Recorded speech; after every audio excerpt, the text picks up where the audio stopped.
What's up guys, it's your boy Falcon back again, and in today's video we're working on a 2012 Chevy Impala with a 3.6 liter engine, I believe.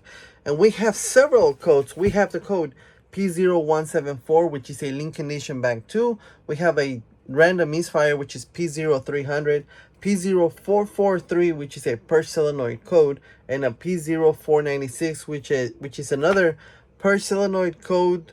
It's talking about incorrect flow. So we're going to go through the process of what I'm thinking it might possibly be. These 4 codes to me is related to the Purge valve. You're going to also might get some random misfire codes and stuff like that. So I'm going to focus on those codes first. So let's get right on it. Okay, so here we have a 2012 Chevy Impala. You can clearly tell it's an Impala because of the actuator noise. But these are the 4 codes that we have: P0174, P0300, P0443, and P0496.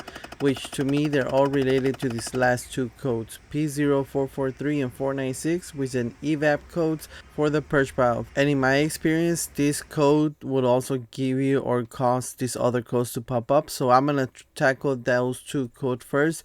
So I'm gonna go straight to the Purge valve. So of course we remove the engine cover first. You have to take off the oil cap to remove it. After you get that, this is the Purge valve right here. And first we're gonna test the Purge valve. For testing the Purge valve, we're gonna disconnect the electrical connector and the evap line. And I've done Purge valve videos on other vehicles, so it's the same thing from all the other videos that I've done. We're gonna disconnect the line, the electrical connector, turn on the vehicle. With the vehicle on and everything is connected, there should be no suction. And you can clearly see it and hear that it's sucking my glove on that little hose. So now we're gonna proceed to remove the Purge valve, which is only gonna be a 10mm bolt that goes under the valve itself. So the 10mm bolt goes under the valve. It's a little hard to get to. Maybe if you have a swivel, will be a little bit easier, but it's not that tight, so there's really no risk of stripping it. So after I break it loose with the ratchet, I like to just take it off by hand, unscrew it by hand with the socket itself. After that, you just pull it out. It might be a little bit tough because of the gasket, but just pull it straight out. And that was the part number for the new GM Purge valve. And then the new one, just slide it in the same spot. Start bolting on that 10mm bolt by hand. Get a couple of threads in.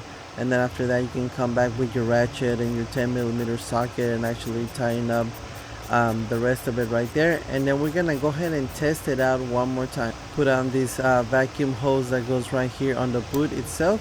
We're gonna turn on the vehicle and double check it to see if there's any suction coming out of the valve now.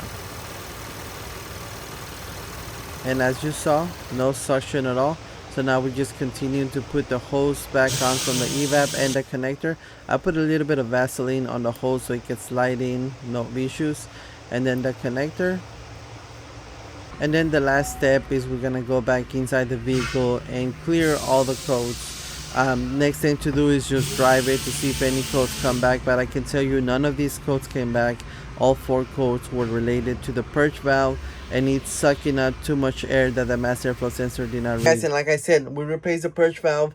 I test drove the vehicle. This is weeks later, right? But the vehicle never came back. Check engine light never came back on. So all those 4 codes were related to that one Purge valve, which is why, you know, in my experience, I go straight for that. Looking at all the codes, see kind of what relates to what, then I went for that. So I really hope you guys enjoyed today's video. I hope this video was informational to you guys. And as always, don't forget to thumbs up, subscribe, hit that bell for me, share the channel. I will catch you guys in the next video. Thank you for watching. You guys have yourselves a great day.